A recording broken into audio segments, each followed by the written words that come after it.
This is my Precalculus course. Today we're going to cover reflection, symmetry, and inversion. If you haven't done the homework completely and correctly from the last class, do that homework before watching this video. We talked about reflection in my intermediate algebra course, but we're going to review that concept along with symmetry and inversion today. We defined a relation in my intermediate algebra course also. We're going to need to know what a relation is for today's class. It's a connection between two values, usually called x and y.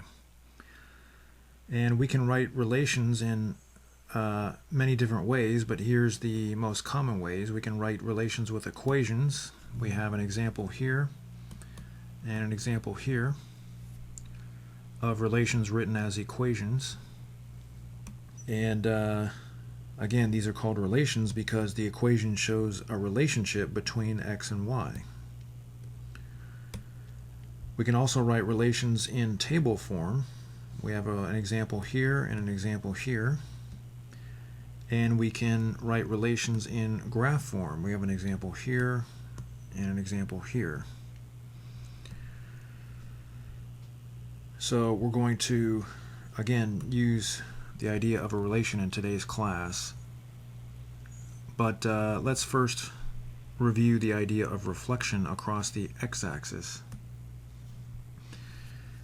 So we have a point here, and if we reflect the point across the x-axis, that means that we move it so that the new coordinates are the same as the old coordinates, except the sign of the y value changes. That's the easiest way to understand reflection across the x-axis. And the reason that it's called reflection is because you can consider the x-axis to be a mirror, and if you're looking into the mirror in this direction, what you would see is something that looks like this inside the mirror. And the path that the point takes when it's reflected is perpendicular to the x-axis, and the distance from this point to the x-axis is equal to the distance from the other point to the x-axis. So those are important concepts that are related to reflection, or they're ways that we can understand reflection. So let's do some problems to demonstrate the idea of reflection across the x-axis. We have relations written in table form, and it tells us here to reflect each point across the x-axis and write the coordinates in the tables at the right. So remember, when we reflect a point across the x-axis, we just change the sign of the y value. So the x values don't change.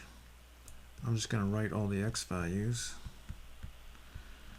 but the sign of the y values changes. So notice I'm writing all the y values except I'm changing their signs. So this is pretty easy. And I know you're going to say, this is too easy, I don't really need to do this, but I want you to internalize these ideas. So let's try another example.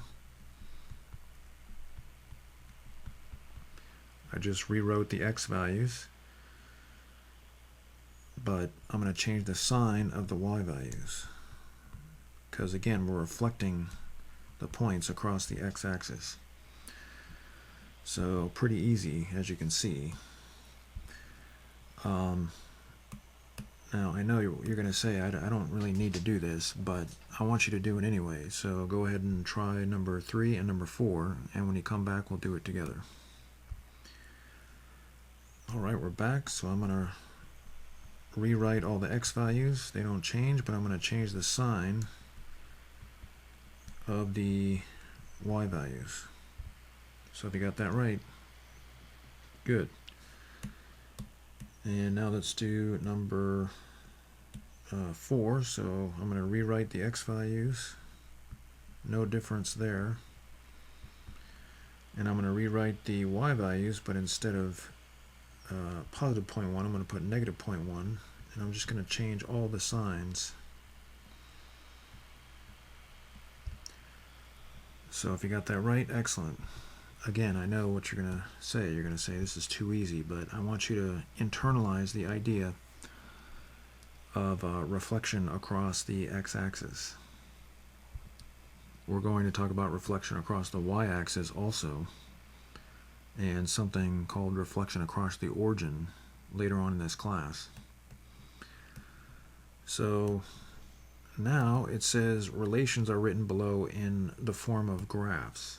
So in these previous problems we had relations in the form of tables, but now we have the relations in the form of graphs, and we're going to draw the reflection of each graph across the x-axis. So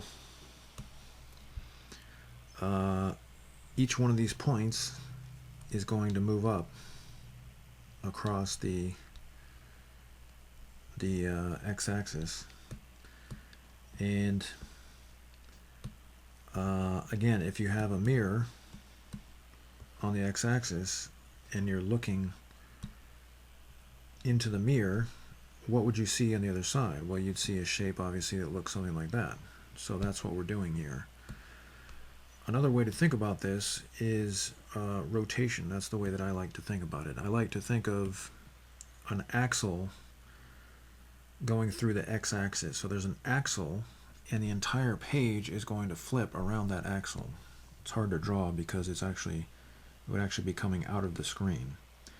And what you're going to do is you're just going to flip 180 degrees over so that our graph looks like this if we're rotating around this x-axis. That's just another way to think about it. So if we draw that reflection across the x-axis, we should have something that looks like that. Your graph doesn't have to be perfect, but that's the reflection across the x-axis. You're just flipping it over using the x-axis as the pivot, or an axle to pivot. So here we have an interesting situation, because when we reflect, we just get the same graph. It's pretty much the same graph, because these points reflect onto this curve down here, and the points on the bottom curve, they just reflect onto the top curve, so it doesn't really change the way that the graph looks.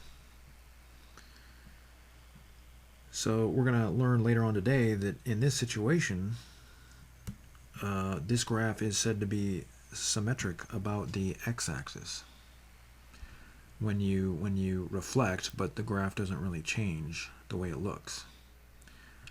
And again, my graph is not perfect, but your graph doesn't have to be perfect. This is not an art class. So again, we're reflecting across the x-axis. Now this problem is a little bit more difficult, but if you think about the idea of reflection, you're just going to get a graph that looks something like this. So again, if there's an axle going straight through the x-axis and you rotate 180 degrees, you can either rotate into the page or out of the page 180 degrees, pivoting on that blue x-axis, then the shape would flip over. You're just flipping it over. That's one way to think about it. Okay, so I want you to get a picture with your phone of this information here, and then I want you to try number 8, and when you come back we'll do it together. Okay, we're back. So your graph should look something like that. We flipped it over. So if you got that, good job. Try number 9. When you come back, we'll do it together. Alright, we're back. In this situation, the graph is not going to look any different, because when you flip it over, it just looks exactly the same as it did previously. So that was kind of a trick problem. Try number 10. When you come back, we'll do it together. Alright, we're back. This is a little hard to draw, but it's going to look something like this.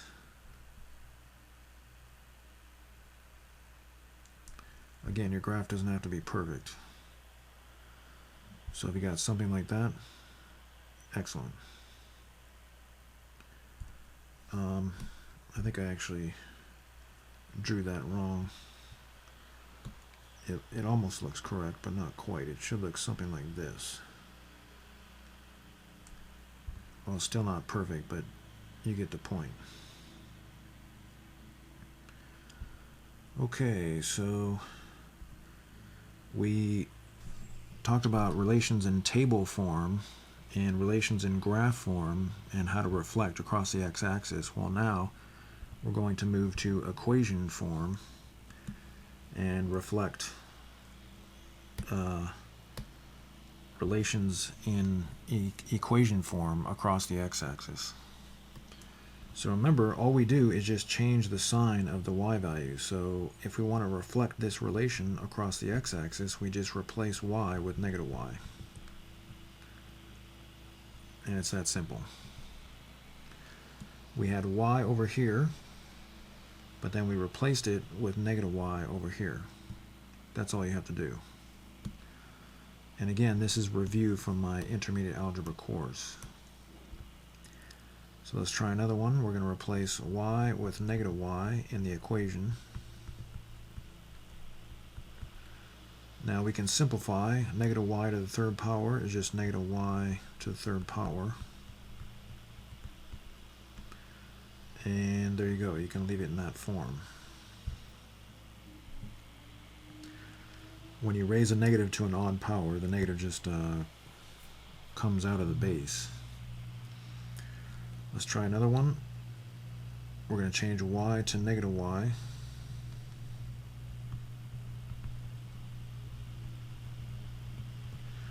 And because the negative is raised to the even power, it just becomes a positive y squared.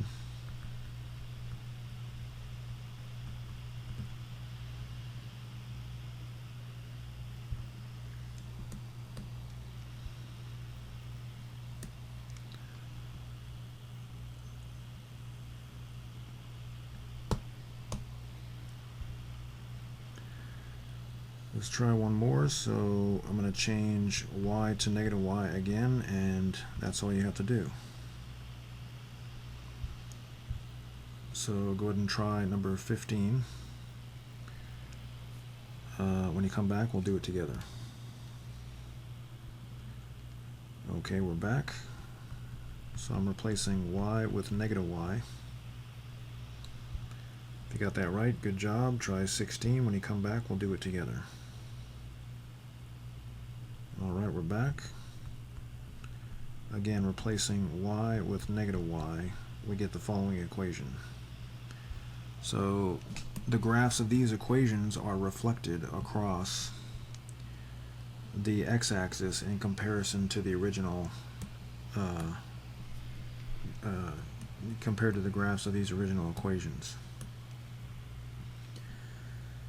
Try 17. When you come back, we'll do it together. Alright, we're back. So again, we're going to change y to negative y.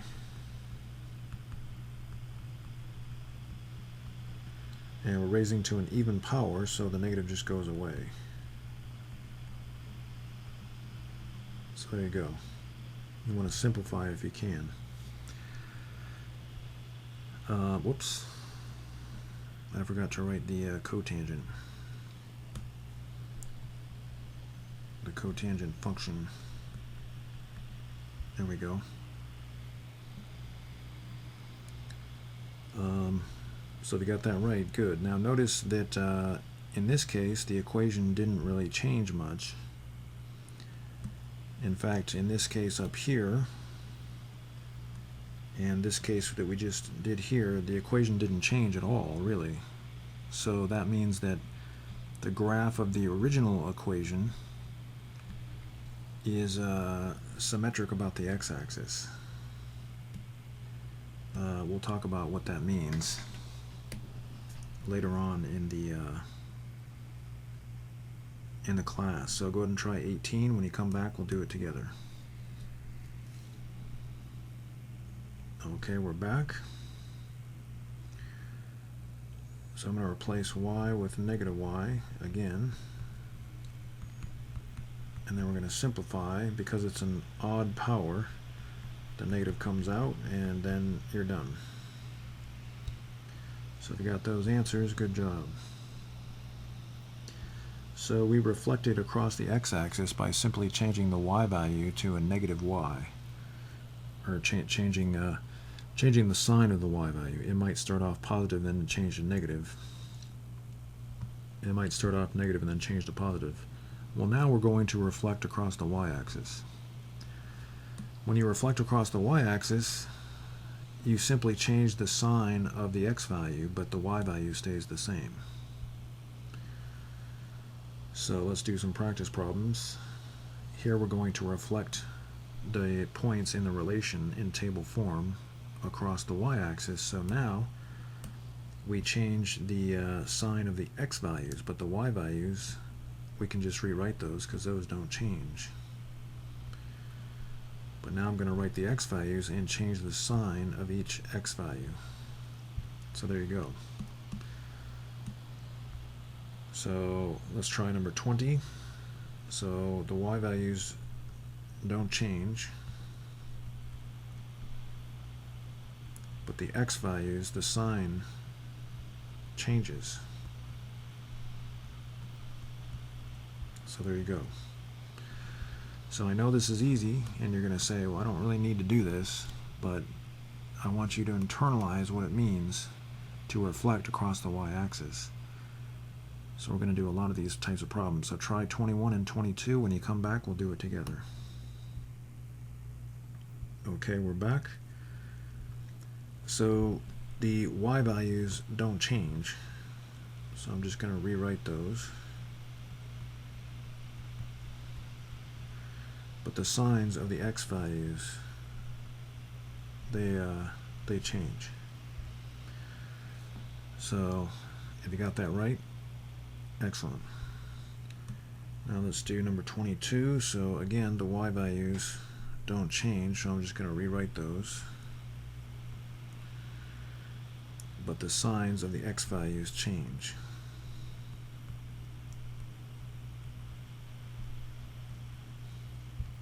So if you got that right, excellent. So we reflected relations in table form across the y-axis. Now we're going to reflect relations in graph form across the y-axis. So when we reflected across the x-axis, we pretended that there was an axle going through the x-axis, and we rotated using that axle as a pivot. So we rotated around the axle. So the entire graph came out of the page and rotated, or went into the page and rotated, but we rotated at 180 degrees. Well, now the axle is going to be in the y-axis. So we're going to be flipping around this way. You can think of it as turning the page. So when you turn a page, you rotate it 180 degrees. So you can think of this as flipping the graph around. So it would actually look like something like this.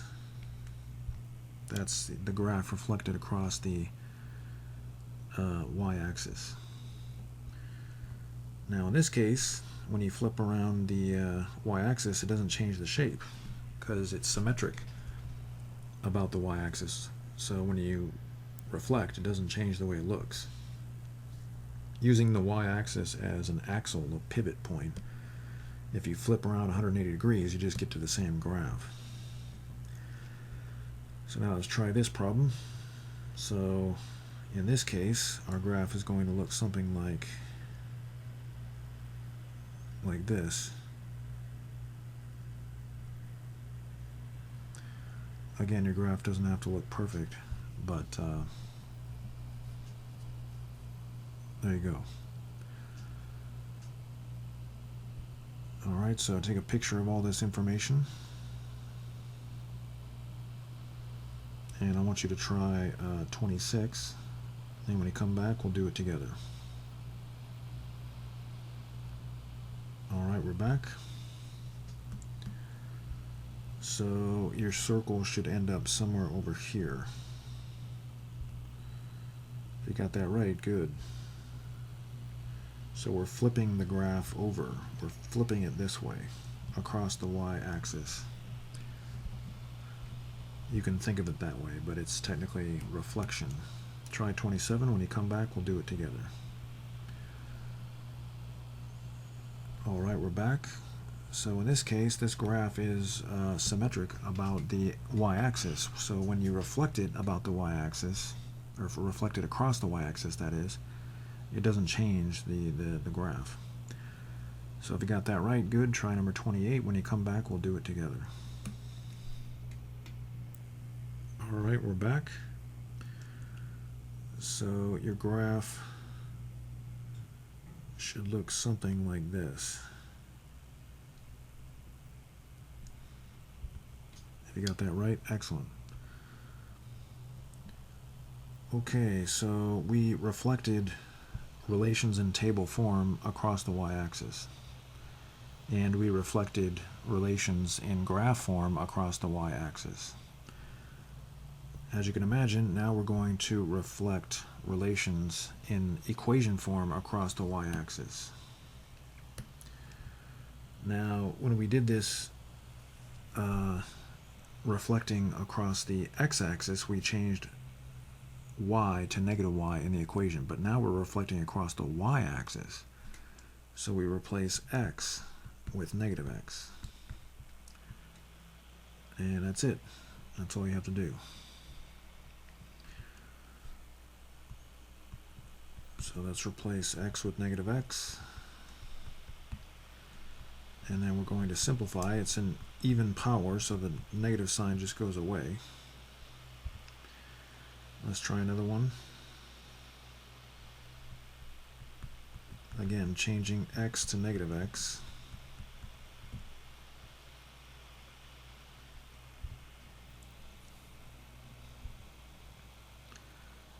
And let's try one more.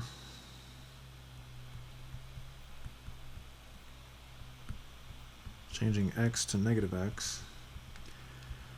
Now, when you write a negative in this context inside the absolute value, it doesn't really affect this value at all, so you really can just get rid of the negative inside there. Now, it's not always true that you can do that, because if you have an operation like subtraction, for example, let's say you have x minus 1, and then you change x to a negative x, so I'm going to use an orange negative symbol. Now it changes. Well, you can't just get rid of that negative. It's not that simple. It's a little more complicated. But because this x value represents just one number, regardless of whether or not x is negative or positive, when you multiply it by negative 1 and then find the absolute value of that, it's going to be the same number no matter what.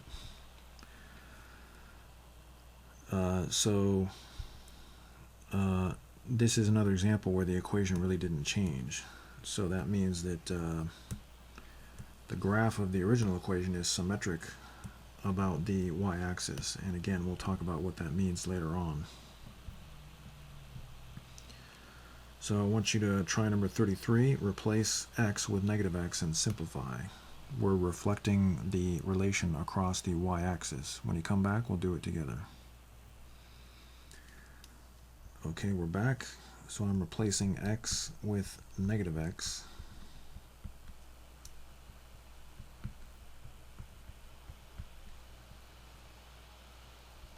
And simplifying. So if you got that right, good. Try number 34. When you come back, we'll do it together. Alright, we're back. So replacing x with negative x. There you go. If you got that right, good. Try number 35. When you come back, we'll do it together. Alright, we're back. So I'm going to replace x with negative x again. and we're done. So this is an equation that is the result, or that the graph of this equation is the result of reflecting the graph of this equation across the y-axis. Try 36. When you come back, we'll do it together. Alright, we're back. So replacing x with negative x. And I didn't mention that you want to use probably parentheses in these situations just to avoid any confusion. I should have clarified that earlier. You want to use parentheses in your logarithm functions. Okay, so we talked about reflecting relations in table, graph, and equation form across the x-axis. And we talked about reflecting relations in table, graph, and equation form across the y-axis. Well, now we're going to reflect across the origin. And it may not be exactly obvious what that means.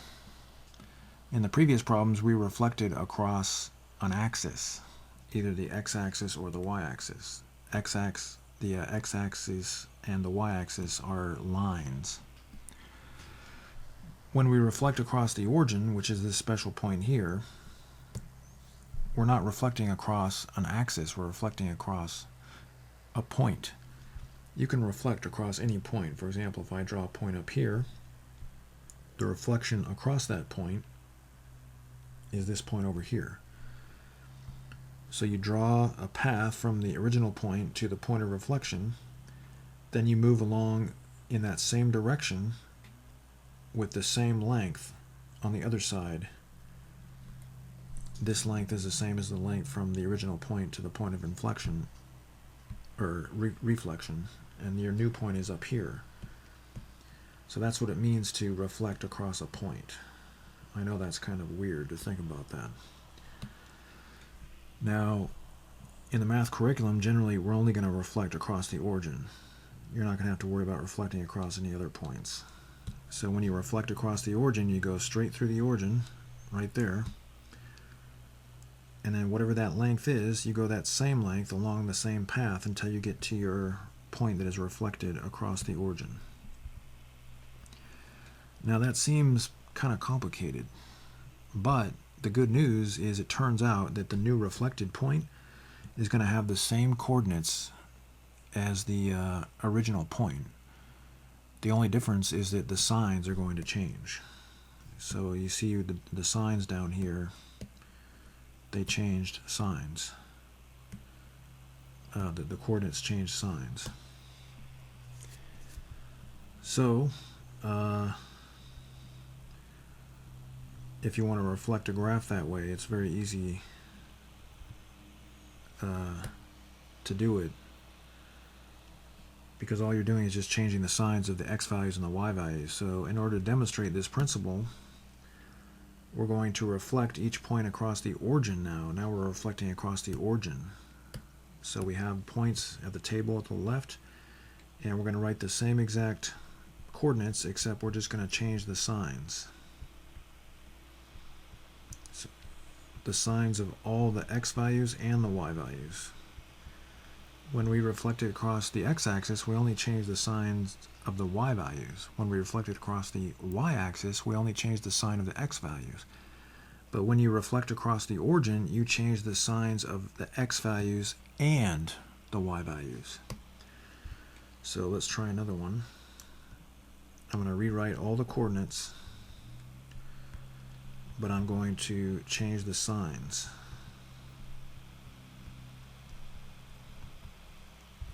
So there you go. So try number 39. When you come back, we'll do it together. Okay, we're back. So I'm changing the signs of all the coordinates.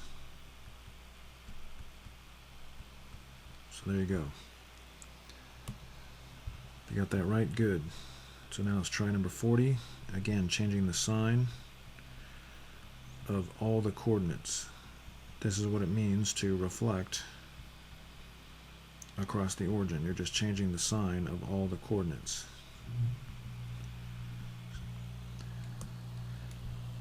So, if you got that right, excellent. So we reflected relations in table form across the origin. Now, as you can imagine, we're going to reflect relations in graph form across the origin. Now, reflecting across the origin is not quite as simple as reflecting across the x-axis or the y-axis. Fortunately, we have a two-step process that will help us do this. So remember, we had a point xy, and we reflected that point across the origin, and we found that we got the point -x, -y. So when we reflect a graph, we're going to do it, as I said, in two steps. We can reflect across the y-axis, which will take us to here. Then we'll have -x, y. Then we can reflect across the x-axis, and that'll get us to here. We have -x, -y. So we can reflect graphs in two steps. We can also do it by reflecting across the x-axis first. Then we get x, -y. Then reflect across the y-axis, and my point wasn't quite low enough there, but that'll get us to the same point. So you can do it however you want to. I'm going to always start by reflecting across the x-axis. So if we reflect across the x-axis, then we I'm going to choose, I guess, purple. If we reflect across the x-axis, then remember we have an axle here. We just flip the entire graph over. So it's going to look something like that. Then we're going to reflect across the y-axis. So the axle is now on the y-axis, and we're going to flip this entire graph over 180 degrees. So we end up with something that looks like this. So this is the graph that is reflected across the origin. So take all these points and reflect them across the origin, and this is what you get. So to understand the logic behind this, I'm going to keep my original graph and then draw the reflected graph here. So if I have a point here, I reflect straight across and get the corresponding point here. If I have a point here, I reflect straight across and get the corresponding point there, and so on and so forth. So that's why this works. So the answer is here. That's the answer that we found. So again, reflecting across the origin is a little bit more involved. So first we're going to reflect across the x-axis, and in that case it doesn't really change anything. Then we're going to reflect across the y-axis, and that flips everything over. And again, your graph doesn't have to look perfect, but that's what it should look like. So we reflected across the origin. Again, a little bit more complicated than simply reflecting across the x-axis or the y-axis. So again, there's a two-step process, so we're going to reflect across the x-axis. So our graph is going to look something like that. Then we're going to reflect across the y-axis. So our graph is going to look something like this.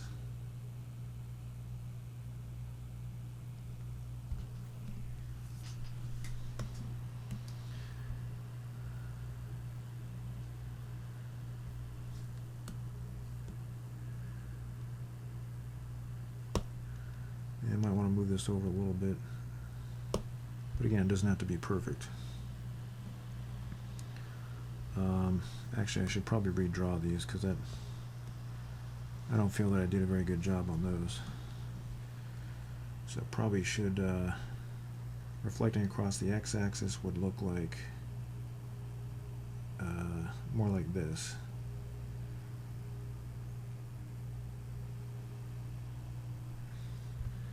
So it's not perfect, but we're going to reflect across the y-axis, and we get something like that. Sorry about that. That's a little bit better. Okay, so try number 44. When you come back, we'll do it together. Okay, we're back. So we reflect across the x-axis, and we get something like this. Then reflect across the y-axis, and we get something like this. So if you got that right, good job. Try number 45. When you come back, we'll do it together. Alright, we're back. So if you reflect across the x-axis, it doesn't really change the shape of the graph. But if you reflect across the y-axis, it's going to move the graph. So if you got that right, excellent. And I think I forgot to rectangle these graphs. You don't have to rectangle them, but it just shows what our answer was.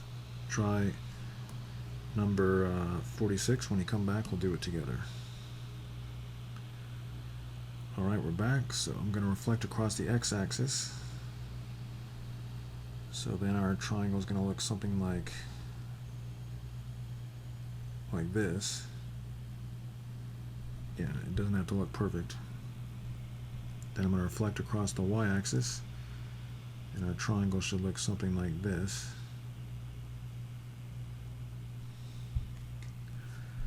So we got that right, good. So this is our answer. This is the graph reflected across the y-axis, or reflected across the origin. Okay, so we reflected relations in table form across the origin. Then we reflected relations in graph form across the origin. Now we're going to reflect relations in equation form across the origin. So remember, when we reflect across the x-axis, we change y to negative y. When we reflect a relation across the y-axis, we change x to negative x. But when we reflect a relation across the origin, we change x to negative x, but we also change y to negative y. So we get that. So I changed the x to negative x, and I changed the y to negative y. And the graph of this new equation is the graph of the original equation reflected across the origin. Now, we can multiply both sides of this equation by -1 if you want to, but we don't really have to. I'm just going to go ahead and do that because it makes the equation much simpler.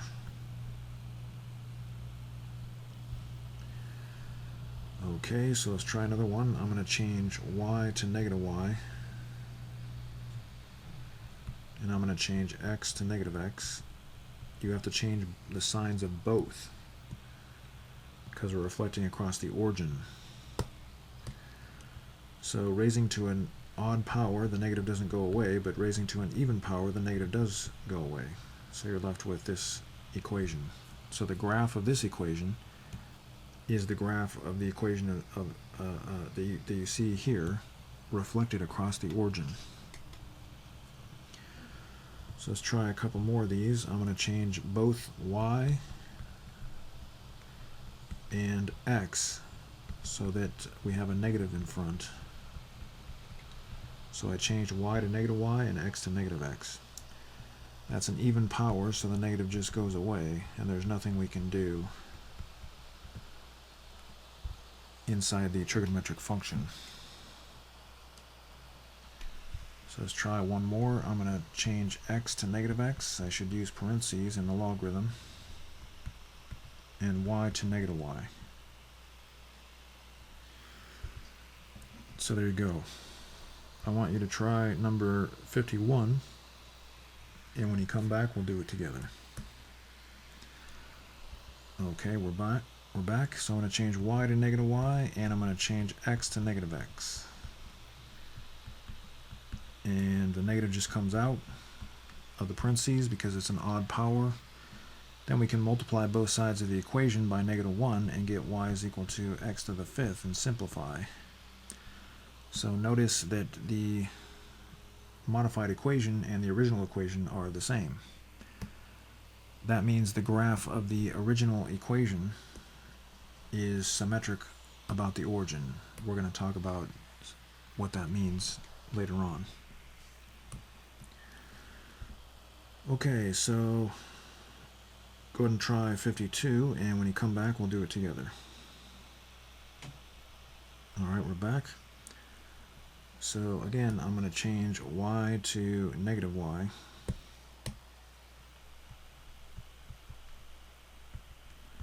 And I'm going to change x to negative x. So there you go. If you got that right, good job. Try 53. When you come back, we'll do it together. Alright, we're back. So I'm going to change y to negative y. And x to negative x. So raising to an even power, the negative just goes away. And in this particular scenario, the negative is not going to affect anything, so we can just get rid of it inside the absolute value. Because this is a very simple expression. It's just a single number, really. But just be aware, if it's not a single number, if you have an operation inside the absolute value, you can't just start getting rid of negative symbols. Because it's more complicated than that. So notice that the modified equation is the same as the original equation. That means that the graph of the original equation is symmetric about the origin. We'll talk about that later on. So try number 54. When you come back, we'll do it together. Okay, we're back. So I'm going to change y to negative y.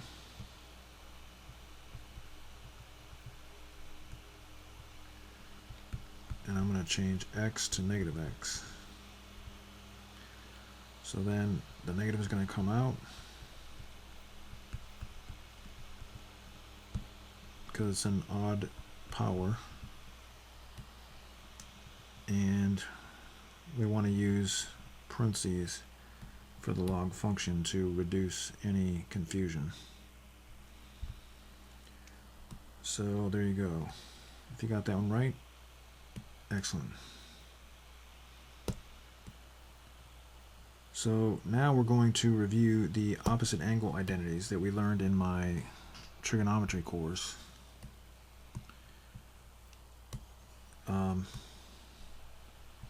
These identities are used quite a bit in upper math in various contexts. It's not the type of thing that you'll use every day in math, but you will see these identities used, and we're going to need these for some of the problems we're about to do. So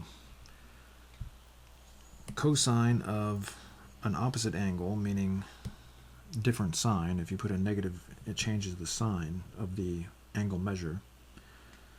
Cosine of an opposite angle is equal to cosine of the original angle. So why is that?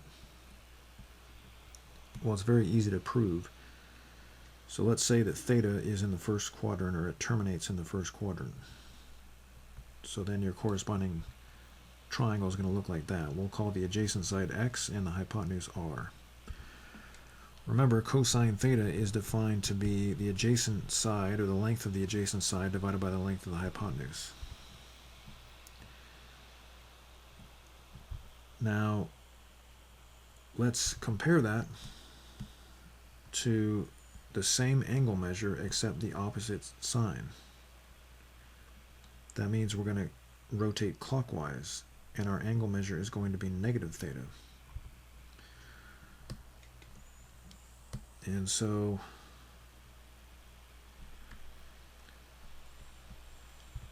cosine is still x over r.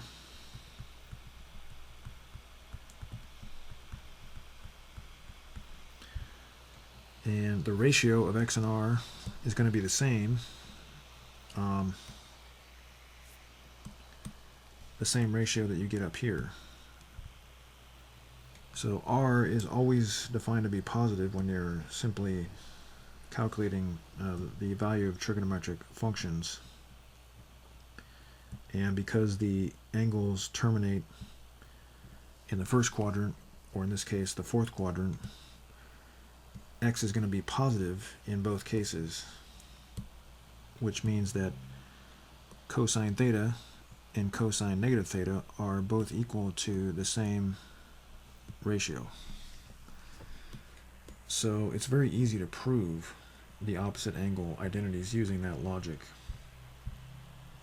You can prove the same is true for the secant function, and you can prove these identities using the same type of pictures. So I want you to get a picture of this with your phone.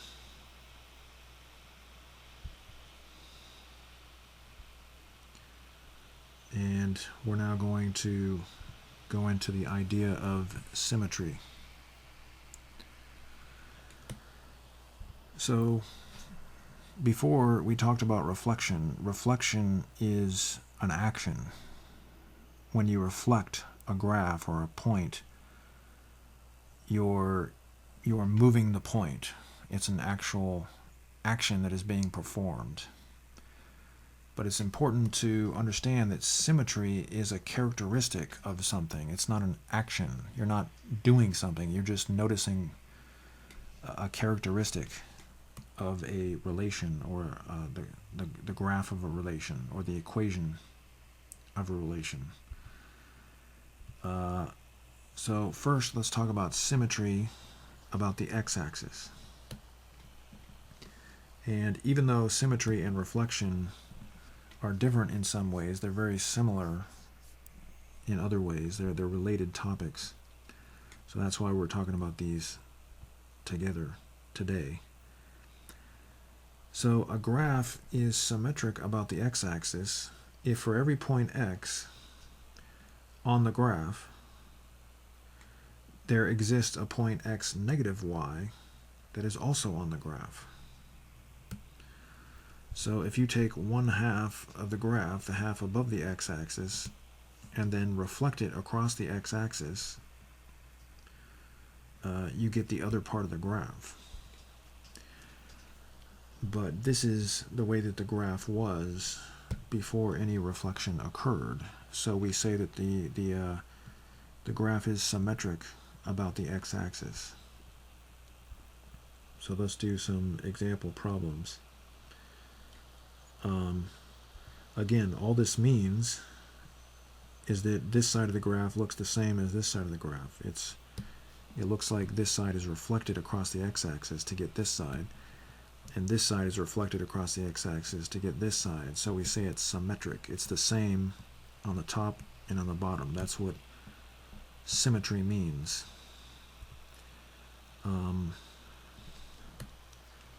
So let's do some practice problems. It says each table below has points collected from a graph that is symmetric about the x-axis. Fill the empty spaces with other points from each corresponding graph. So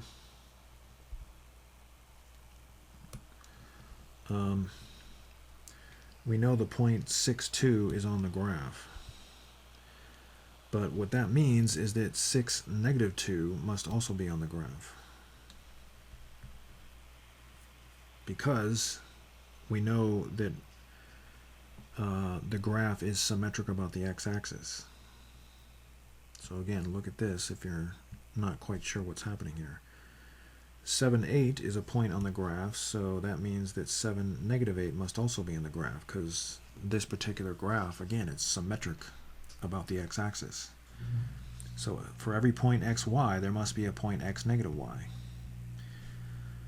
So there must be an 8, 2, a 1, negative 3, and a -2, -4. So all I did was just rewrite all the x values, but change the signs of the y values. So because these points are on the graph, I know these points must also be on the graph, because it tells us that the graph is symmetric about the x-axis. So let's try another problem. So I'm just going to rewrite the x values, but I'm going to change the signs of the y values. Sorry, that's kind of scrunched in there. So again, we are assuming that the graph is symmetric about the x-axis, which means that we can assume that these points are on each corresponding graph, because we know these points are on the graph. So try number 57, and when you come back, we'll do it together. Okay, we're back. So I'm going to rewrite the x values.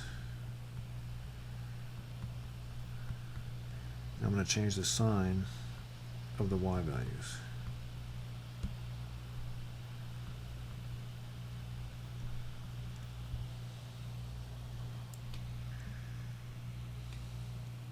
So if you got that right, good. Now I'm going to rewrite the x values again, and I'm going to change the sign of the y values. So this is very easy, but it's helping us to internalize the idea of symmetry. So again, symmetry is a characteristic of something. Reflection is when you're actually doing something. It's an action. You're moving a point to another point. We're not moving points here. We're just saying, if we know that the graph is symmetric, then that means if we have these points, we must also have these points. Because one part of the graph, one half of the graph, is a mirror image of the other half, if the mirror is in the x-axis. So again, we're studying symmetry, a characteristic of a graph. So we did some problems in table form. Now let's do some problems in graph form. So it says circle the graphs that appear to be symmetric about the x-axis. So this is an example of a graph that is symmetric about the x-axis, because this half is exactly the same as this half. It's just reflected across the x-axis. So which one of these graphs is symmetric about the x-axis? There's more than one that would fit this description. This one is, because those are mirror images of each other. This one is, and this one is, and this one. Again, they're mirror images if the mirror is in the x-axis. This one is, and that's it. So I want you to take a picture of this information, and I want you to try number 60. When you come back, we'll do it together. Okay, we're back. So that one, and that one looks like it, but not quite.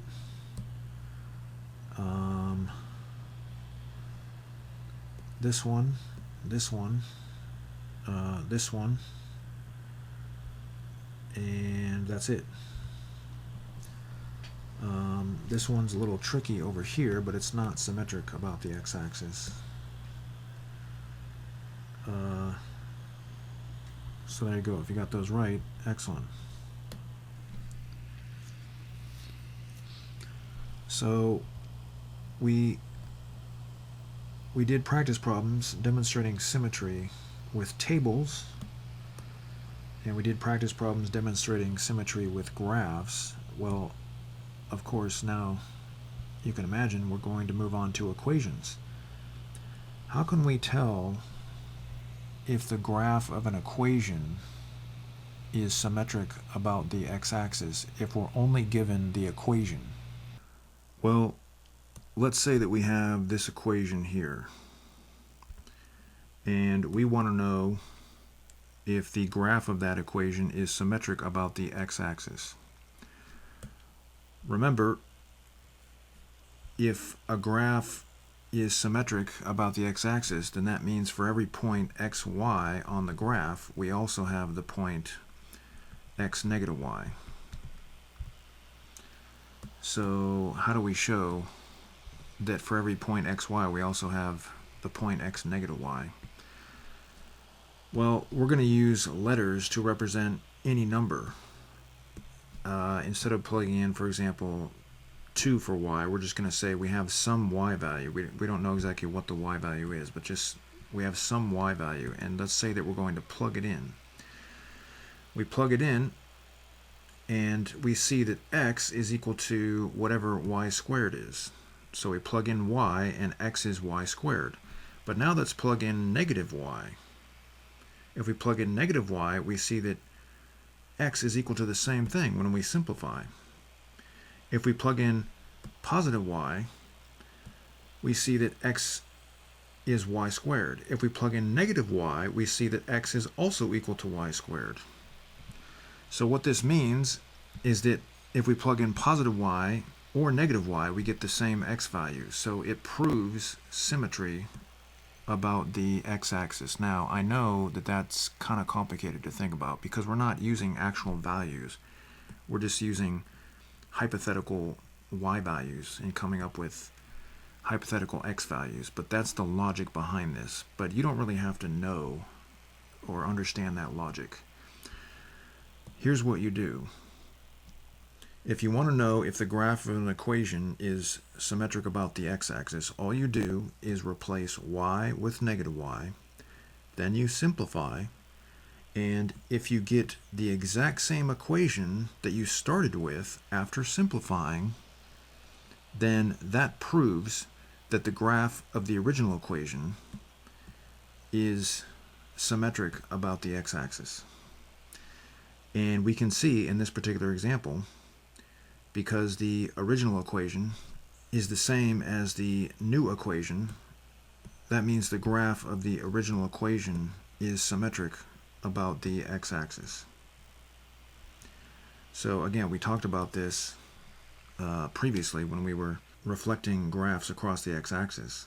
In some situations, you just get the same equation that you started with. Well, that proves that the graph of the original equation is symmetric about the x-axis. Now in this situation, if we change y to negative y, we see that this equation is not the same as the original equation. These two equations are different. So that means the graph of this original equation is not symmetric about the x-axis. So that's how we do this. So let's do some practice problems. It says determine if the graph of each equation, each relation below is symmetric about the x-axis. So what we're going to do is change y to negative y, and then we're going to simplify. And remember, this is only one number inside an absolute value, so we can just get rid of that negative symbol. And notice that our modified equation is the same as the original equation, so that means that the graph of the original equation is symmetric about the x-axis. So we proved it. Let's try another one. We're going to change y to negative y, and when we do that, we get a double negative. That just changes to positive y. But you can see that this equation down here is different from this equation, which means that the graph of the original equation is not symmetric about the x-axis. So I'm going to put a big cross. Okay, so let's replace y with negative y. And now we're going to have to use our opposite angle identities. Remember, if you put a negative on the angle measure in the secant function, that negative just goes away because secant negative y is the same thing as secant y. So now we have the same equation that we started with. So that means the graph of the original equation is symmetric about the x-axis. So again, I'm going to give you a chance to take a picture of these opposite angle identities. So take a picture of those identities. And let's try one more of these. So I'm going to replace y with negative y, and then I'm going to simplify. So negative y squared is y squared, negative y cubed is negative y cubed. Now you probably are thinking that this expression is the same as this expression. It's actually not.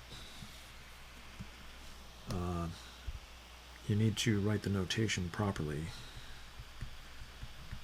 We now have a double negative, and you can see that this equation is not exactly the same as the equation we started with, which means that the graph of the original equation is not symmetric about the x-axis. So now it's time for you to try attempt number 65. Replace y with negative y and then simplify. And if you get the same equation that you started with, then that proves the graph of the original equation is symmetric about the x-axis. So try 65. When you come back, we'll do it together. Okay, we're back. So I'm going to replace y with negative y. Then we have 4x plus 2y is equal to negative y to the 7th. And just to demonstrate that this equation is not the same as the original, I'm going to multiply both sides of the equation by negative 1. Now you don't have to do this, but just to demonstrate clearly that we don't have the same equation, I'm going to do this. It might be easier to see. So now we have negative 4x minus 2y is equal to y to the 7th. Whereas up here in the purple original equation, we had positive 4x minus 2y. So they're not the same equation, which means that the graph of the original equation is not symmetric about the x-axis. So if you got that right, good job. Try number 66. When you come back, we'll do it together. Okay, we're back. So I'm going to change y to negative y.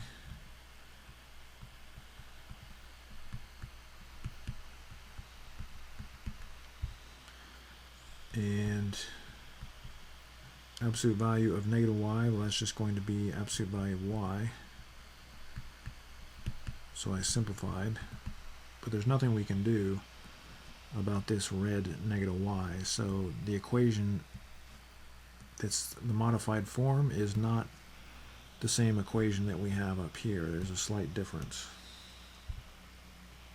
So the graph of the original equation, which is this equation here, is not, the graph is not symmetric about the x-axis. So if you got that right, good.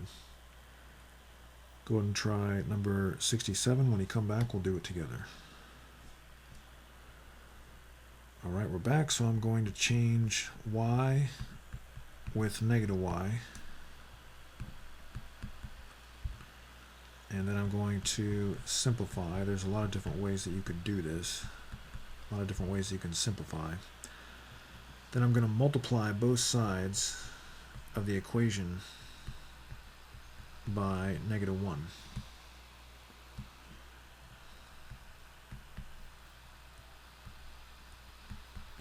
Just to simplify. So now we have x squared times y is equal to 1 over y. And you can see that the modified equation is the same as the original equation. So that means that the graph of the original equation is symmetric about the x-axis. If you got that right, good. Now for this problem, you're going to need the opposite angle identities. I'm going to give you another chance to take a picture of these. Make sure you have these in front of you. Sorry about that, that's Microsoft.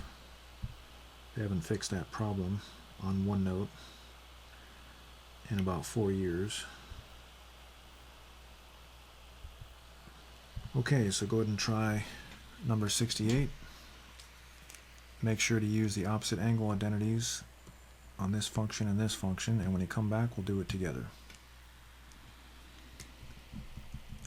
Okay, we're back. So I'm going to replace y with negative y everywhere in the equation. And the negative comes out of the tangent function, and it comes out of the sine function based on the opposite angle identities. And positive x times negative y is negative xy. And you don't always have to take the negative symbols out, but in this case it's going to be beneficial, because if we multiply both sides of this equation by negative 1, as you can imagine, what's going to happen is we're going to get the original equation, proving that the graph of the original equation is symmetric about the x-axis. So we get tangent y is equal to sine y plus xy. That's the exact same equation that we started with. So the graph of the original equation is symmetric about the x-axis. So if you got that right, excellent. So we talked about symmetry about the x-axis. And let's back up here. First we talked about reflection, which is an action. We reflected across the x-axis, the y-axis, and the origin in table form, and graph form, and equation form. Those are the forms of the relations that we dealt with. And then we talked about symmetry, which is not an action. You're not performing an action. With symmetry, you're just talking about a characteristic of a relation, a graph, or the table form of a relation, or the equation form of a relation.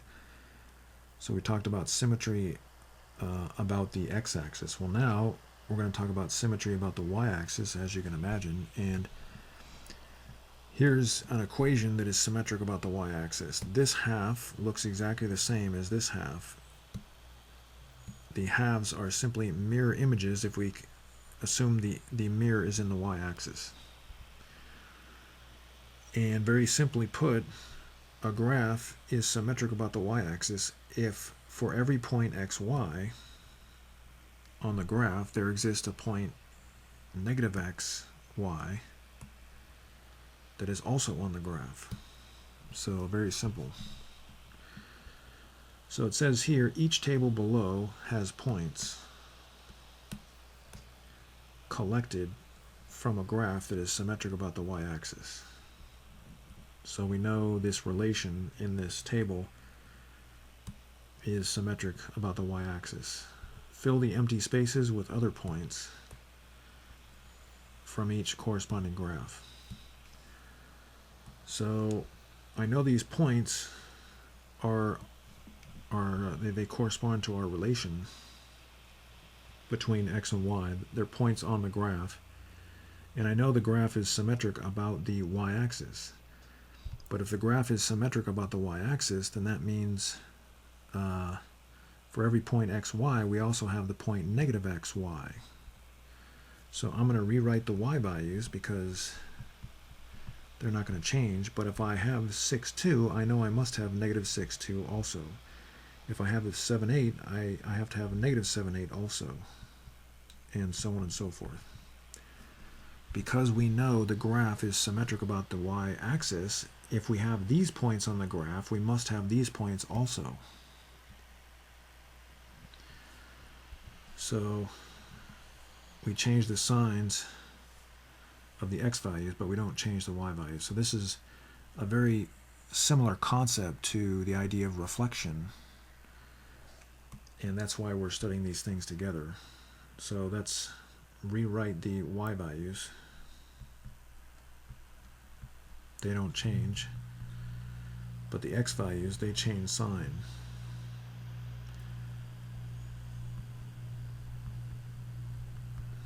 So there you go. Again, it's very important to remember that symmetry is a characteristic of a graph. It's an adjective. Well, symmetric is an adjective.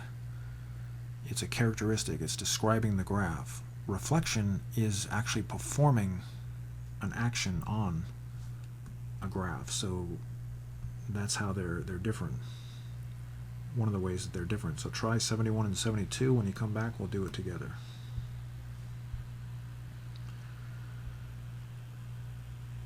Okay, we're back. So I'm not going to change the y values, but I am going to change the x values. I'm going to change the sign.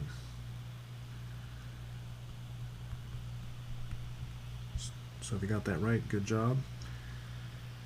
So let's do another problem here. I'm not going to change the y values, but I am going to change the sign of the x values.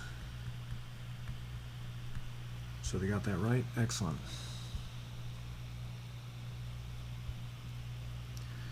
So now let's study symmetry in relation to graphs. So it says circle the graphs that appear to be symmetric about the y-axis. So symmetric about the y-axis means that this side of the y-axis looks the same as this side. That's all that it really means.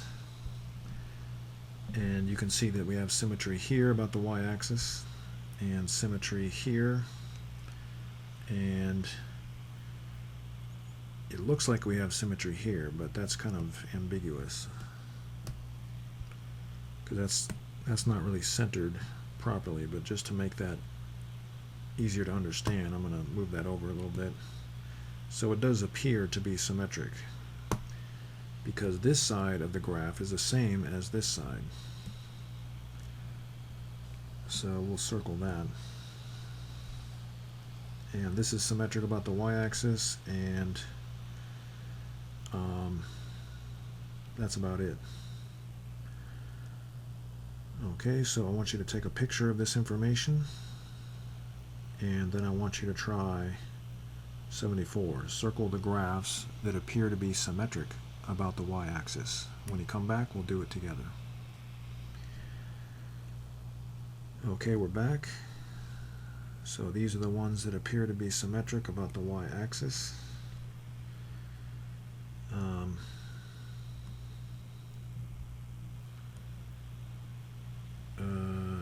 that should be about it. So if you got those right, excellent.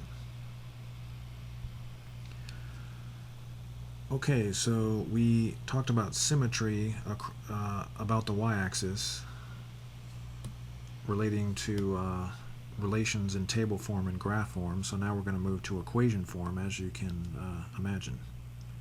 So now we're going to determine if the graph of an equation is symmetric about the y-axis if we're only given the equation.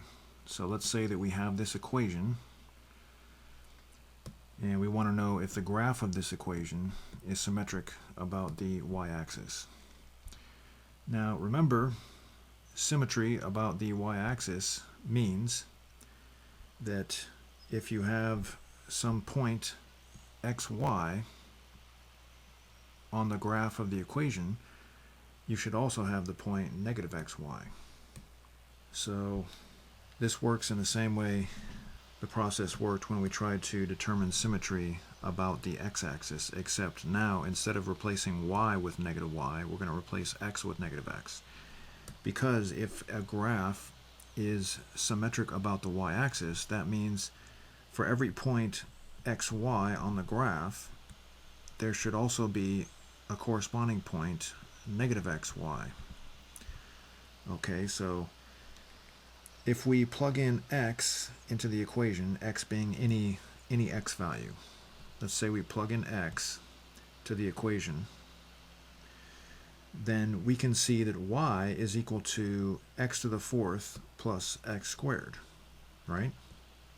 We just plug in x, and then y is equal to x to the fourth power plus x squared. But now let's plug in negative x, and let's simplify. And we get the expression down there. But notice if we plug in negative x, then we get the same exact y value that we got before when we plugged in positive x.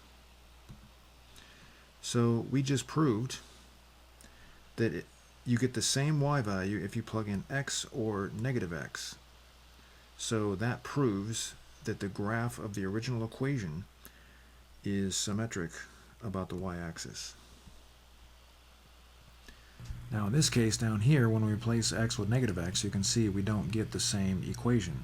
There's a slight difference. There's a negative in front of the x cubed. That means the graph of the original equation is not symmetric about the y-axis. So let's try some practice problems. I'm going to replace x with negative x, and that's all we can really do. You can multiply both sides of the equation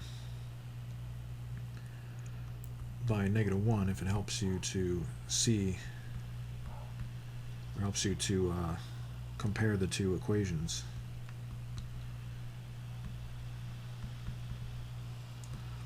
Then we get x is equal to negative absolute value y plus 3. So here x is equal to absolute value of y minus 3. Here x is equal to negative absolute value of y plus 3. So it's not the same thing. It's similar, but it's not the same. So that means the graph of the original equation up here is not symmetric about the y-axis. So let's try another problem. Let's replace x with negative x. And we'll simplify. And when we simplify, we just get the same equation that we had before, because when you raise a negative to an even power, it just gets rid of the negative. So that proves that the graph of the original equation is symmetric about the y-axis. Okay, so let's try a couple more of these. We're going to replace x with negative x.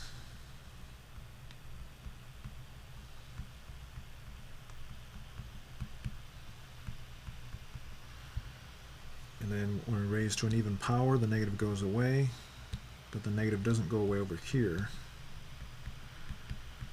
And so now you can see that this equation is slightly different from the original equation, which means that the graph of the original equation is not symmetric about the y-axis. So let's try one more before you try one of these on your own. So we're replacing x with negative x.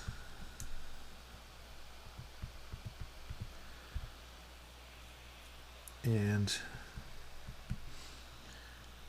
in case you're wondering, this is the same thing as sine negative x raised to the second power. That's what that means, but it's very confusing because the power is written in between the angle measure and the letters of the sine function. So very confusing, but what it really means is this. Now I'm going to use my opposite angle identities. Remember, we have those blue opposite angle identities. I'm going to give you one more chance to take a picture of these. We're going to use this one over here. We know that sine negative x is equal to negative sine x. And when you square a negative, you just get a positive, so we end up with sine x squared. But remember, in math, we notate that by putting the exponent in the middle of the notation. I know that's very confusing, but that's just the way that mathematicians do that. So notice that the new modified equation is the same as the original equation, which means that the graph of the original equation is symmetric about the y-axis. So now it's time for you to try attempt number 79.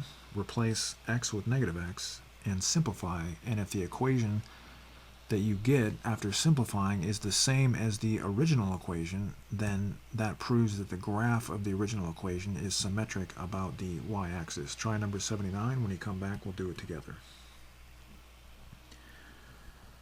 Okay, we're back, so I'm going to replace x with negative x. And then we get negative 4x minus 2y is equal to y to the 7th. And up here we have y to the 7th is equal to positive 4x minus 2y. And down here we have y to the 7th is equal to negative 4x minus 2y. So they're not the same. So the graph of the original equation is not symmetric about the y-axis. So if you got that right, excellent. Try number 80. For number 80, you're going to need the opposite angle identities. Those blue identities I told you to take a picture of. So go ahead and try number 80. You can use these identities again. Get a picture of those. And when you come back, we'll do it together. Alright, we're back.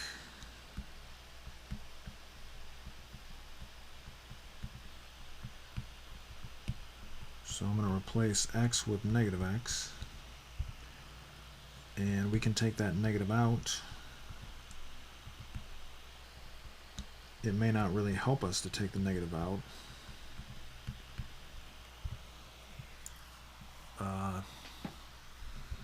It doesn't look like it's really going to make much of a difference. We can multiply both sides of the equation by negative 1 to help us see if there's any real difference between the equations. So I'm going to multiply both sides by negative 1.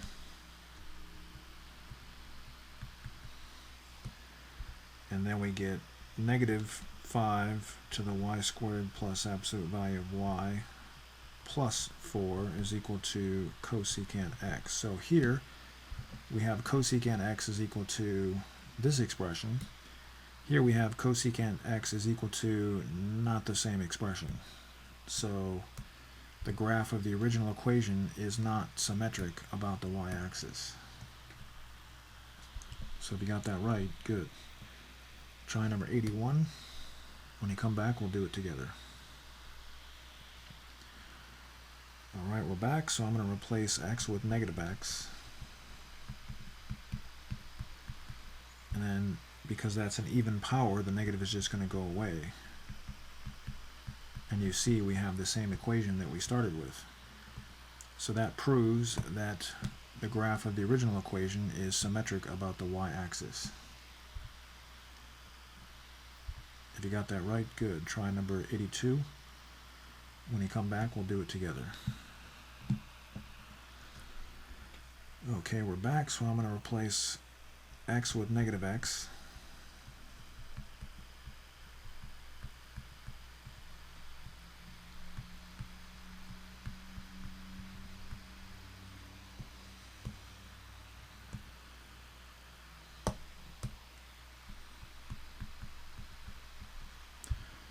And these are all even powers, which means the negatives are just going to go away.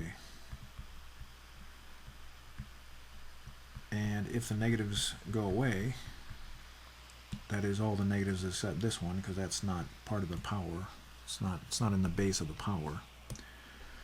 If the negatives go away, then that means we get the same exact equation that we started with, which proves that the graph of the original equation is symmetric about the y-axis. So if you got that right, excellent. Okay, so now we're going to talk about symmetry about the origin. So symmetry about the x-axis is when this half of the graph is the same as this half of the graph. Symmetry about the y-axis. The y-axis is when this half of the graph is the same as this half of the graph, just a mirror image. And symmetry about the origin is when you have a graph with the characteristic such that for every value xy, or every point xy on the graph, you have a corresponding point, negative x, negative y, on the graph also. So here's an example. This is the equation, or the graph of the equation y is equal to 1 over x.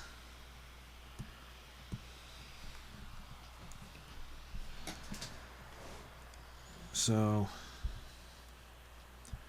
let's do some problems here. So let's say you have a point here, then you should have a corresponding point here if we move on a straight path through the origin the same distance from the origin on the other side. We should have a corresponding point. Same thing here. So again, if we reflect the points across the origin, this is what it would look like. There's always a corresponding point. So that means that the graph is symmetric about the origin. So it says each table below has points collected from a graph that is symmetric about the origin. So we know that the graph is symmetric about the origin. Fill the empty spaces with other points from each corresponding graph.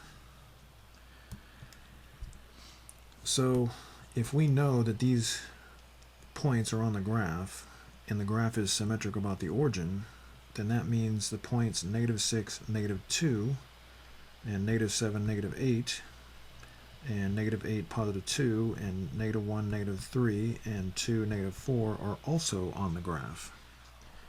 Because for every point xy, there must be a point negative x, negative y, meaning we're changing the signs of the x values and the y values. So let's try another one here. We're just going to change the sign of all the x values and y values.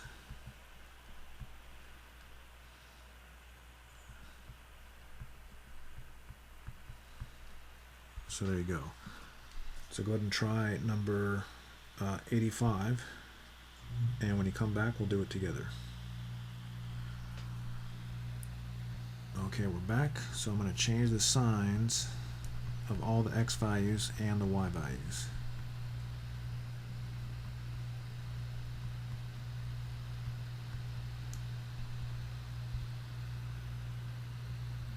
Alright, so if you got that right, good job. And let's try this problem.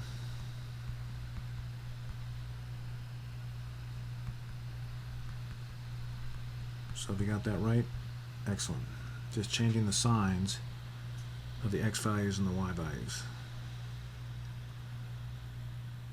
Okay, so now we're going to move on to graphs. So let's circle the graphs that are symmetric about the origin. Now this is a little more tricky here.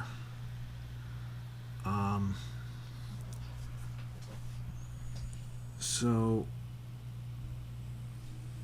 this graph is symmetric about the y-axis because we have the mirror image here if a mirror is in the y-axis. But it's not symmetric about the origin. In order for it to be symmetric about the origin, you'd have to move the box so it's up here. So that means for every point xy, you have a corresponding point negative x, negative y. So this would actually be symmetric about the origin. This would be symmetric about the origin. It may not look like it, but this is actually symmetric about the origin. And this is symmetric about the origin, and this one, any line going through the origin is going to be symmetric about the origin. So those are all symmetric about the origin. They appear to be symmetric about the origin. So this is not as easy as determining symmetry about the y-axis or the x-axis. So how do we do this in a methodical way? Well, what we can do is take 1/2 of the graph.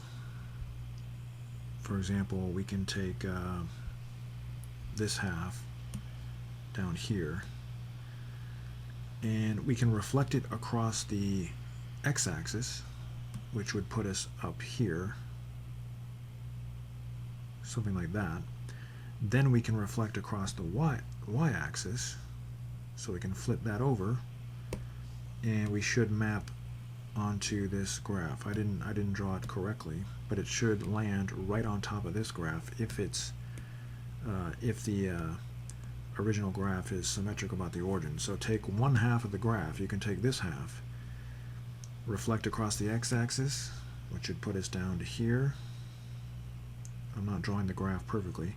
Then reflect across the y-axis, and it'll put us exactly on the other half of the graph. That's how you can determine if a graph is symmetric about the origin.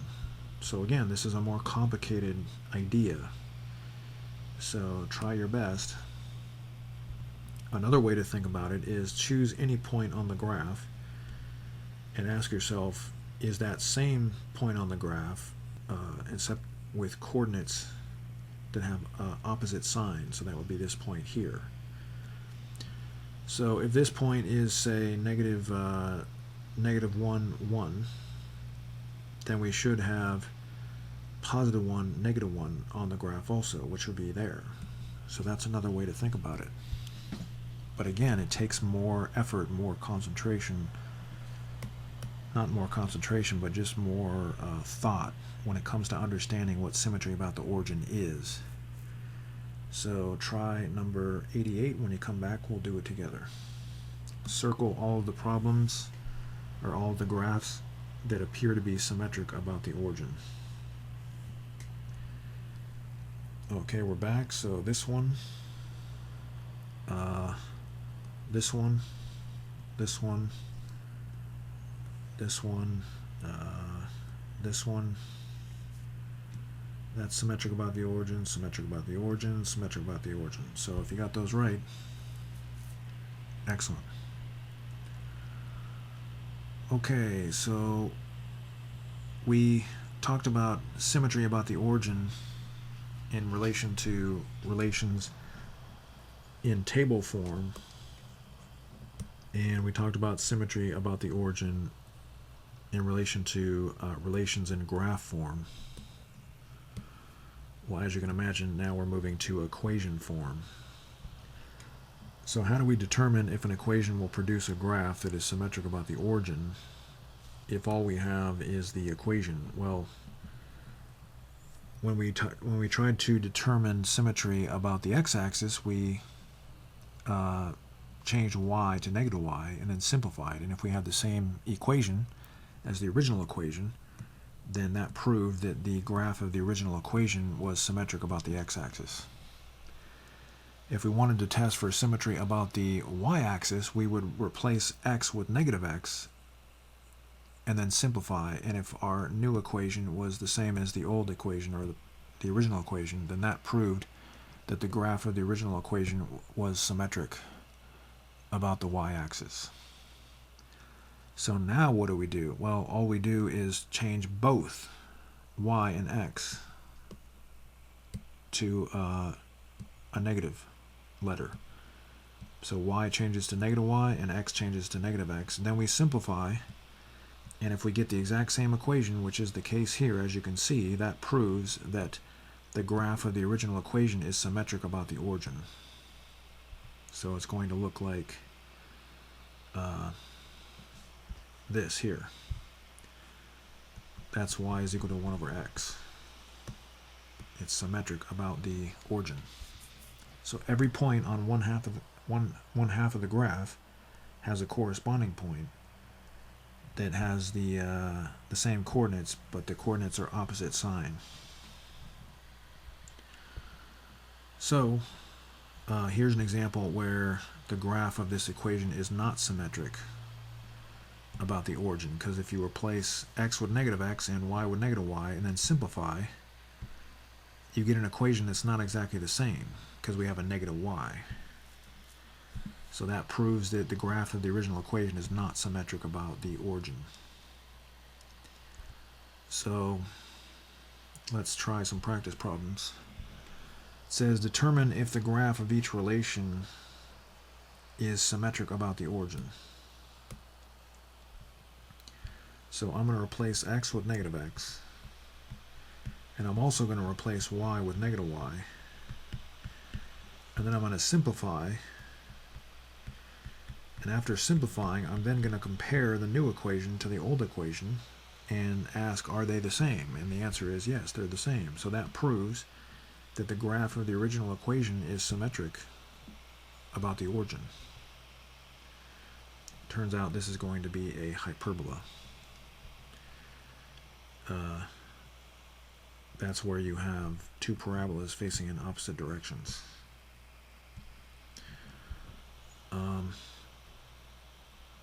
So let's try the next one here. We're going to replace x with negative x.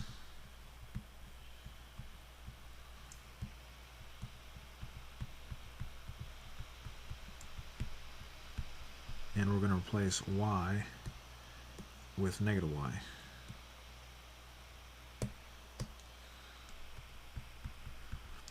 Then we're going to simplify. And remember, with a secant function, negative y just changes to y. That's one of our opposite angle identities.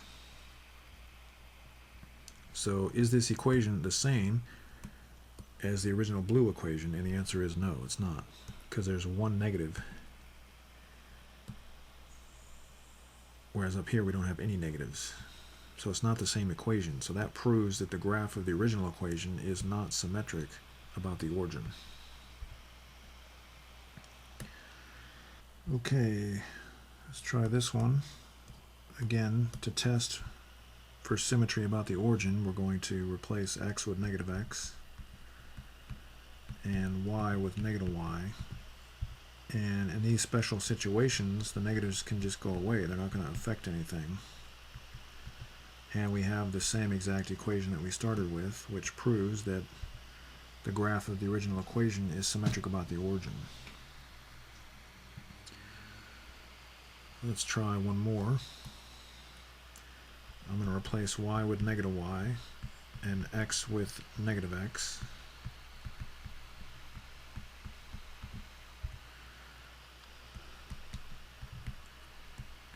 And then I'm going to simplify. Now this negative comes out and goes in front of the sine function. That's one of our opposite angle identities. So now we have negative y is equal to negative x cubed plus sine x. And what I'm going to do at this point is multiply both sides of the equation by negative 1, and the reason that I'm doing that is I want to show that the new modified equation is actually exactly the same as the original equation. So we have y is equal to x cubed minus sine x. That's exactly the same as the original equation. So that proves that the graph of the original equation is symmetric about the origin. So I want you to try number 93, replace x with negative x and replace y with negative y, and then simplify the equation. And if the new equation is the same as the original equation, that proves that the graph of the original equation is symmetric about the origin. So try 93. When you come back, we'll do it together. Okay, we're back. So I'm replacing x with negative x and y with negative y. And we get negative 4x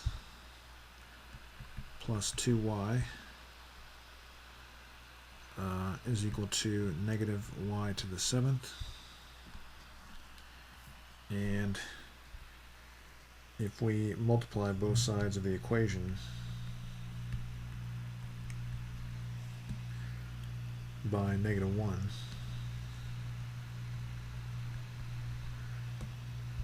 Then we get 4x minus 2y is equal to y to the 7th, which is exactly the same as the original equation, so that proves the graph of the original equation is symmetric about the origin.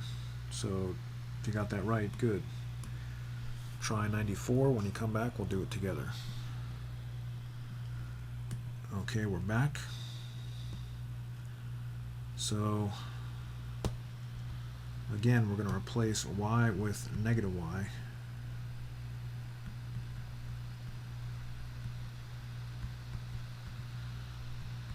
And x with -x.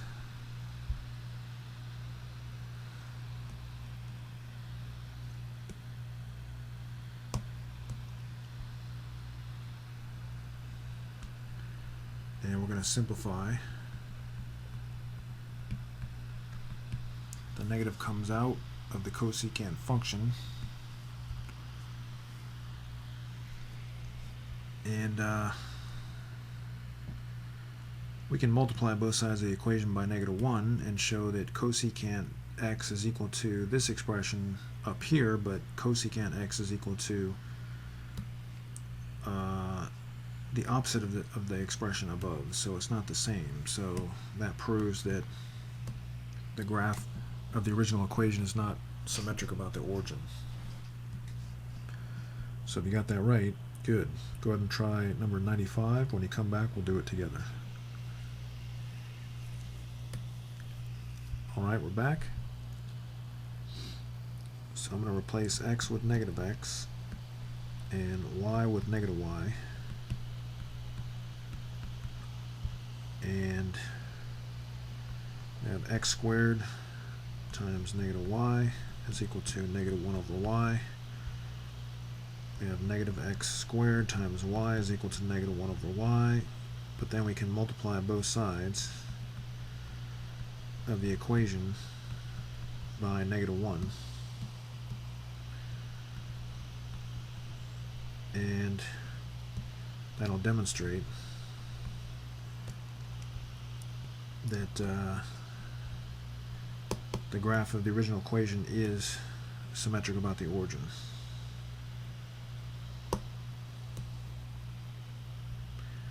So we get x squared y is equal to 1 over y. That's the original equation. So that proves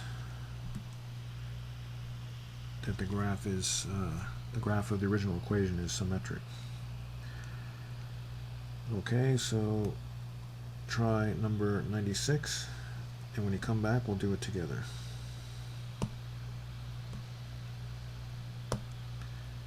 Okay, we're back.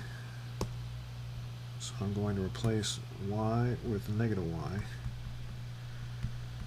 and x with -x, and I'm going to simplify. And you can see that we don't get the same equation. It's different from the original equation because there's a negative on the y. So that proves that the graph of the original equation is not symmetric about the origin. So if you got those right, excellent. Okay, so now we're going to introduce the concept of inverse relations. Inversion is the idea of reversing operations. So to give an analogy, let's say that I start at my house and I go to the park, and then I go to the supermarket, and then I go to the beach. So the inverse operation would be going in the exact opposite direction. The inverse operation would be starting at the beach and going back to my house using the same pathway. We could say it's the inverse pathway, or the inverse set of operations. It just means going in the opposite direction. So for example, we have a relation here. The inverse relation would be x is equal to y squared. And the reason it's the inverse relation is because in this relation we're squaring x. So y is equal to x squared. We're squaring x. But if we square root both sides of this relation, we see that we're actually square rooting x. And we have to write a plus or minus symbol. So I just changed the form of this relation to y is equal to plus or minus square root of x. So we're doing the opposite operation. So here y is equal to x squared, we're squaring x, but over here we're square rooting x. So it's the opposite operation. So that's the idea of inversion. Now how do we define this? Well, two relations are inverses if for every ordered pair xy pertaining to one relation, there exists an ordered pair yx pertaining to the other relation. So to find the inverse relation, all you have to do is switch the x's and the y's. So again, if we have one relation that's y is equal to x squared, to find the inverse relation, we just exchange the x and y values. So instead of y, we write x, and instead of x, we write y, and now this is the inverse relation. Another way to say it is that these two relations are inverses. But they're both inverses of each other. Now, another way to explain this is, again, using the pathway analogy. So let's start at my house, and I go to the park, and then I go to the supermarket, and then I go to the beach.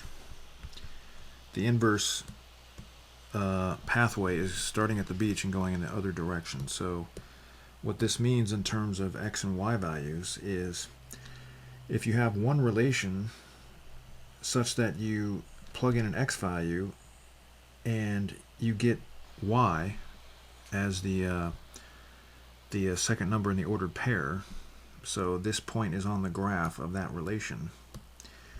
You can think of this as starting at my house, and then y is getting to the beach. Okay. Now, if you have the inverse relation, you should start at the beach. So we're going to plug this y value into the x slot. You're going to start at the beach. And then when you find your corresponding second number in the ordered pair, that should put you right back at my house. So now again, this is still the x value, even though we're calling it y, it's still the x value. And this is the y value, even though we're calling it x.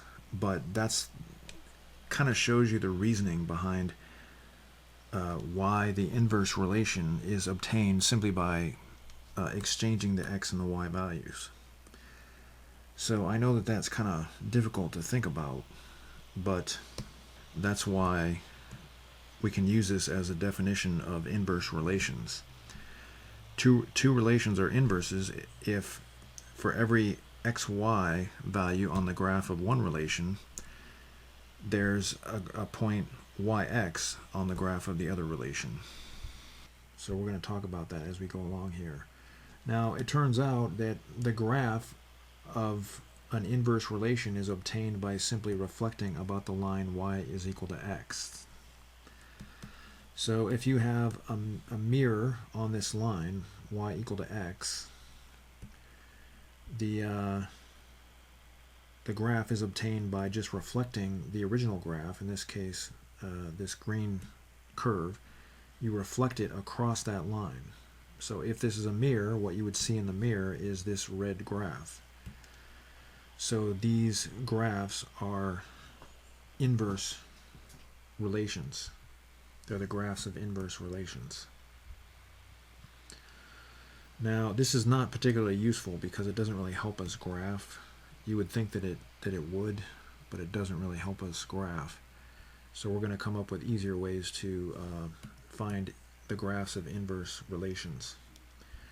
But let's start with some easy problems here. So we have relations written below. It says write the coordinates of the corresponding points of the inverse relations. So this is again reflecting across the line y equals x. So we have the point 2, 1 over here, right? If we want to find the corresponding point on the inverse relation, the inverse graph, then we just switch the x's and the y's. So we're going to switch the x's and y's from the next point, switch the x's and the y's from the next point. That's all we have to do to find the corresponding points for an inverse relation. So that's all we're doing, is just switching the x's and the y's. So let's try another one. I know this is kind of easy, but I want you to internalize this. So we're going to switch the x's and the y's. Instead of 0, negative 1, we have negative 1, 0. Instead of 4, 8, we have 8, 4. Instead of 17, 20, we have 20, 17. Instead of negative 3, negative 8, we have negative 8, negative 3. And instead of negative 5, negative 10, we have negative 10, negative 5. It's that easy. So again, I know what you're going to say. You're going to say, this is too easy. I don't need to do this. Well, I want you to do it anyway. Try number 99 and 100, and when you come back, we'll do them together. Okay, we're back. So again, we're just going to switch the x's and the y's. That's how easy it is to find the corresponding points on an inverse relation, or an inverse graph. Alright, so if you got that answer, good job. So let's do the next problem. Now notice that we're not changing the signs of the coordinates. We're not doing that. We're just exchanging the x's and the y's, the x and the y values. So if you got that answer, excellent.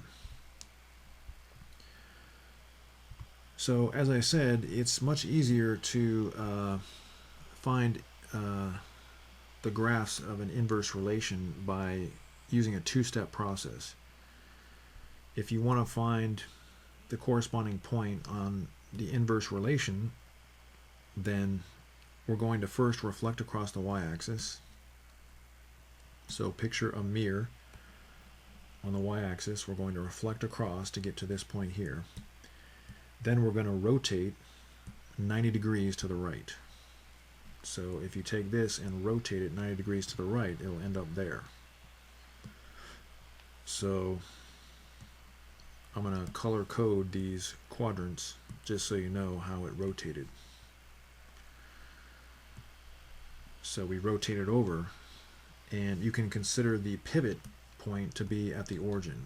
If the pivot point is at the origin, we're rotating, and consider an axle going into the page through the origin. We're rotating to the right 90 degrees.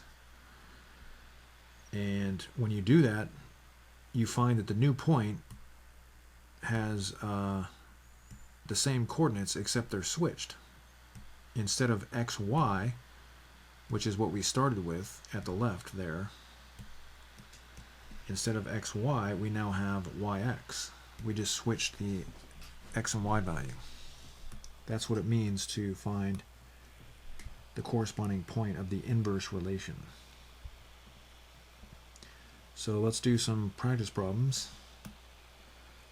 So it says draw the graphs of the inverse relations.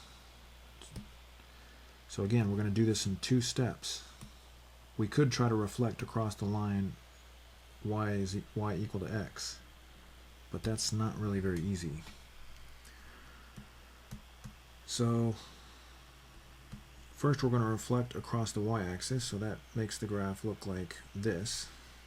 Then we're going to rotate 90 degrees, and that makes the graph look like this. Now it doesn't have to be a perfect drawing, but as long as it looks somewhat correct, that's fine. So that is the graph of the inverse relation. So let's say that you have points here, here, and here, and you have xy, x1, y1, x2, y2, x3, y3. Well, the new points are going to be y1, x1, y2, x2, and y3, x3. That just means that we're flipping the x and y values. I don't mean to confuse by using subscripts there, but you're just taking all the points and switching the x and y values and then plotting new points. So let's try a couple more of these. So we're going to reflect across the y-axis. That's step 1. And then we're going to rotate 90 degrees. That's step 2. Now again, my graph doesn't look perfect, but this is the inverse relation. The graph of the inverse relation. Let's try another one. So again, we're going to reflect across the y-axis and rotate 90 degrees to the right. It's always clockwise. We're rotating clockwise. So when we reflect across the y-axis, we get something like this. And then when we rotate 90 degrees to the right, we get something like this.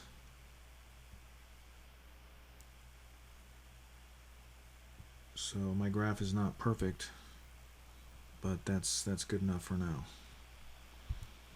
So this graph and this graph, they're inverse relations, or the graphs of inverse relations. I'm going to move that over a little bit.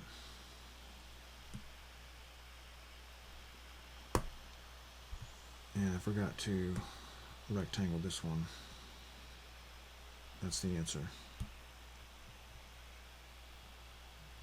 Okay, so now time for you to try.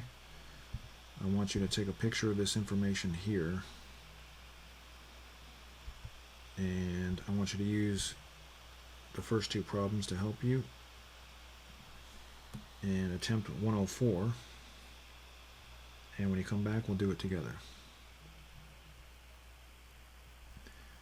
Okay, we're back, so we're going to reflect across the y-axis. And then we're going to rotate 90 degrees, and we should get something like that. Again, my graph may not be perfect, but that's what you should have. You should have something like that. So if you got that right, excellent. Okay, so try number 105. When you come back, we'll do it together. Okay, we're back. So I'm going to reflect across the y-axis. That gives us a graph that looks like this. And then we're going to rotate 90 degrees, and that gives us a graph that would look something like this. Again, it doesn't have to be perfect. So this is the graph of the inverse relation. If you got that right, excellent. Try number 106. When you come back, we'll do it together. All right, we're back. So we're going to reflect across the y-axis. So that would make a triangle that looks like this.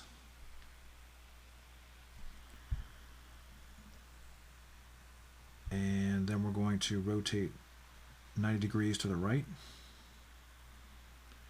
So we should have a triangle that looks like this.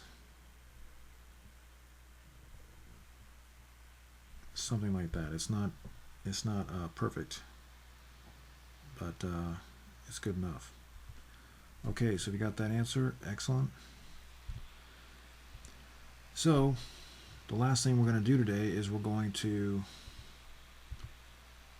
find inverse equations. So as I said, we're just going to switch the x's and the y's. So here's an example. We have the tangent function. This is a relation written in the form of an equation. To find the inverse relation, we just switch the x's and the y's. So instead of y, I write x, and instead of x, I write y. So it's pretty easy to do this. So let's try some practice problems. So the equations of relations are written below. Write equations of the inverse relations. So we have x is equal to y minus 2. We just write y is equal to x minus 2. That is the inverse relation. Instead of y, I wrote x. And instead of x, I wrote y. That's it. It's that simple.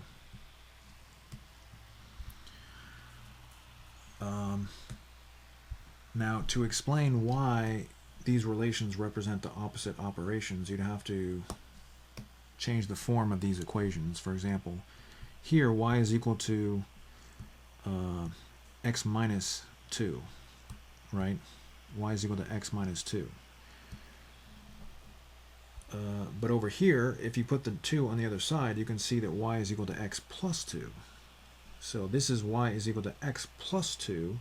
This is y is equal to x minus 2. It's the exact opposite.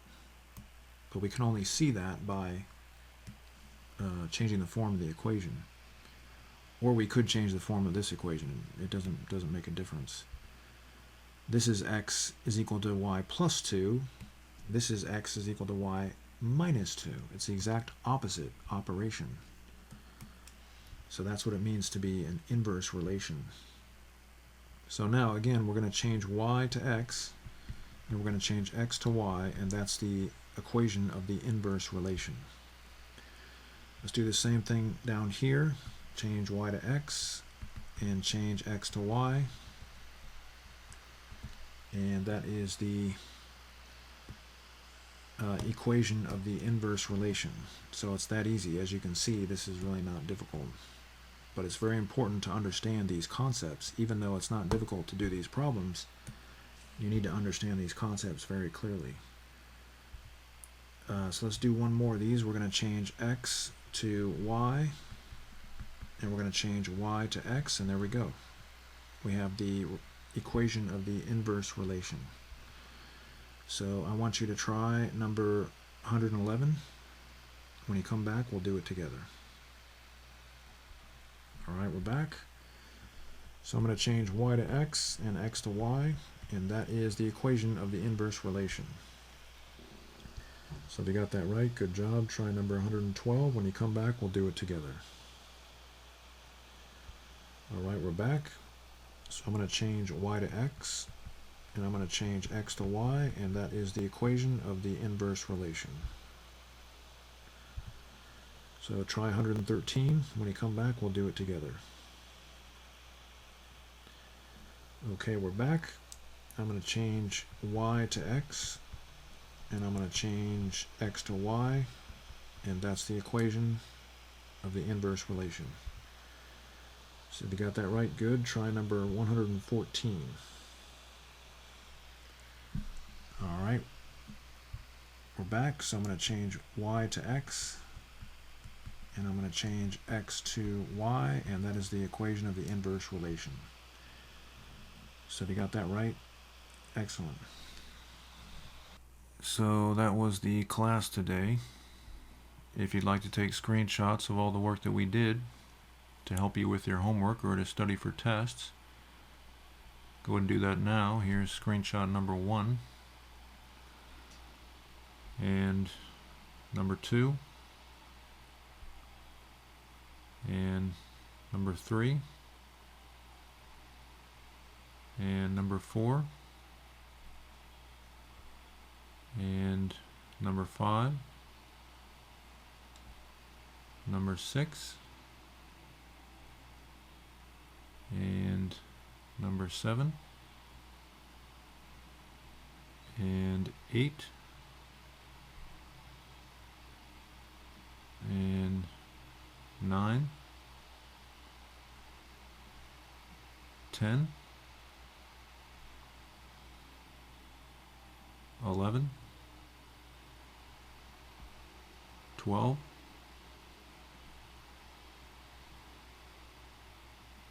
13, 14,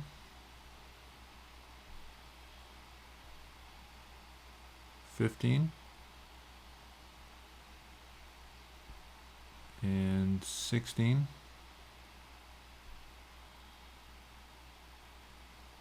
17,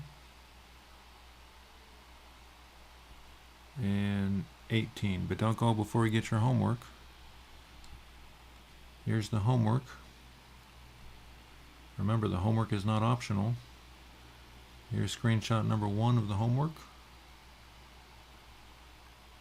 And number 2. And number 3. And 4.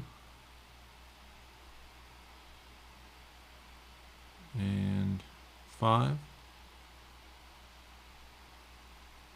6.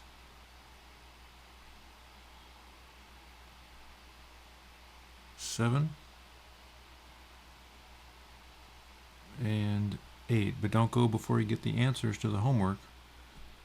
Remember, it's not enough just to attempt the homework. You must do it completely, correctly, and neatly, and keep it in order in your binder. If you check your answer and you have the wrong answer, that means fix it. So here's screenshot number 1 of the answers, and screenshot number 2, and screenshot number 3 of the answers to the homework, and screenshot number 4 of the answers to the homework. So get that homework done completely, correctly, neatly, and keep it in order in your binder, and I'll look forward to seeing you in the next class.